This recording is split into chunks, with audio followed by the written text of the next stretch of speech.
Urinary ইনফেকশনের সমস্যায় ছোট বড় সবাই কম বেশি ভোগেন। বিশেষ করে গরমে এ সমস্যা বেড়ে যায়। এর কারণ হলো পানি শূন্যতা।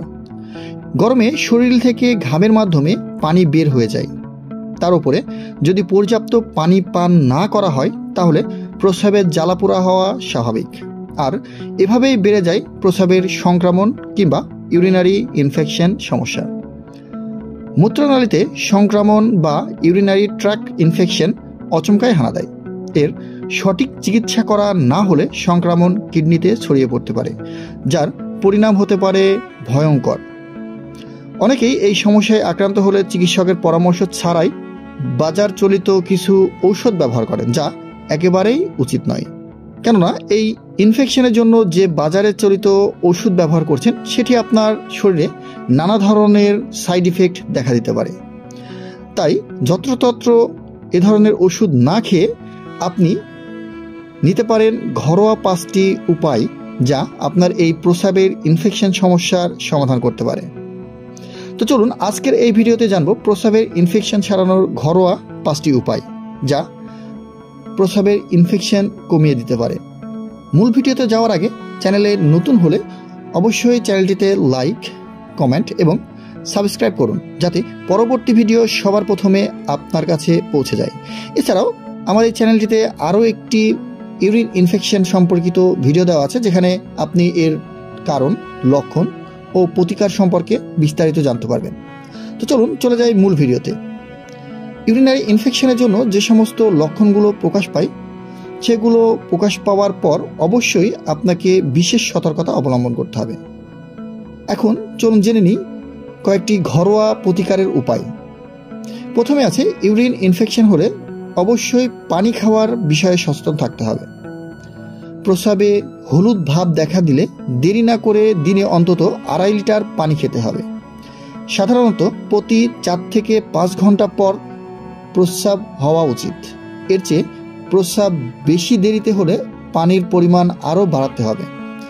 খুব বেশিক্ষণ প্রস্রাব চেপে রাখবেন না, এতে করে সংক্রমণ ছড়িয়ে পড়তে পারে। ইউটিআই এর রোগীরা অবশ্যই খাদ্য তালিকায় ভিটামিন সি রাখবেন, এতে প্রস্রাবের জ্বালাপোড়া কমবে। এছাড়াও ভিটামিন সি ক্ষতিকর ব্যাকটেরিয়া ধ্বংস করতে সাহায্য করে। ভিটামিন সি এর চাহিদা পূরণ করার পাশাপাশি আনারস খেলে মিলবে আরও উপকারিতা, কারণ এই ফলে আছে ব্রোমেলাইন নামক একটি উপকারী উৎসেচক। গবেষণায় দেখা গেছে ইউটিআই এ আক্রান্ত রোগীদের সাধারণত ব্রোমেলাইন সমৃদ্ধ অ্যান্টিবায়োটিক দেওয়া হয়। তাই ইউরিনারি ইনফেকশন হলে প্রতিদিন আনারসের রস খাওয়া যেতে পারে। ক্র্যানবেরি রসও এই সমস্যার সমাধানে বেশ উপকারী। এছাড়াও এই সমস্যার সময় প্রোবায়োটিক জাতীয় খাবার বেশি পরিমাণে খাওয়া উচিত, কারণ এই খাবার অন্ত্রে উপকারী ব্যাকটেরিয়ার পরিমাণ বাড়ায়, ফলে ক্ষতিকর ব্যাকটেরিয়া ধ্বংস হয় এবং সংক্রমণ কমায়। টক দই প্রোবায়োটিকের একটি ভালো উৎস, তাই খাবারে নিয়মিত টক দই রাখতে পারেন। এতে করে আপনার প্রস্রাবের ইনফেকশনের সমস্যায় অনেকাংশেই সমাধান হওয়া সম্ভব। এরপর রয়েছে বেকিং সোডা।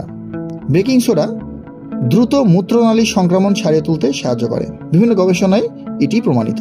এর জন্য আধা চামচ বেকিং সোডা 1 গ্লাস পানিতে ভালো করে মিশিয়ে দিনে একবার খেলেই প্রস্রাবের জ্বালা বা ব্যথা কমে যেতে পারে। তবে বেশি পরিমাণে বেকিং সোডা শরীরের জন্য ক্ষতিকর, তাই এই বেকিং সোডাটা অপশনাল হিসেবে রেখে দেওয়া উচিত। এছাড়া অবশ্যই আপনি যখন এই ইউরিনারি ইনফেকশনে আক্রান্ত হবেন তখন দেরি না করে একজন ইউরোলজিস্ট অথবা নেফ্রোলজিস্ট অথবা একজন মেডিসিন বিশেষজ্ঞ ডাক্তার বা এ বিষয়ে বিশেষজ্ঞ ডাক্তারের পরামর্শ নিয়ে ঔষধ সেবনের পাশাপাশি ঘরোয়া এই কয়টি উপায় আপনি বাসায় ট্রাই করে দেখতে পারেন। সেক্ষেত্রে অবশ্যই উপকার মিলবে এবং আপনি থাকবেন সুস্থ এবং সুন্দর। এছাড়াও ব্যক্তিগত পরিষ্কার পরিচ্ছন্নতা মেনে চললে প্রস্রাবের সংক্রমণ অনেকটাই কমে আসে। এজন্য প্রথমে যে কাজটি করবেন সেটি হলো বেশি সময় ধরে প্রস্রাবের বেগ আটকে রাখবেন না। পাশাপাশি প্রস্রাবের সংক্রমণ কমাতে টয়লেট ব্যবহারের সচেতনতা ও ব্যক্তিগত অঙ্গের পরিষ্কার পরিচ্ছন্নতা নিশ্চিত করুন। তো ভিউয়ার্স, আজকে এ পর্যন্তই।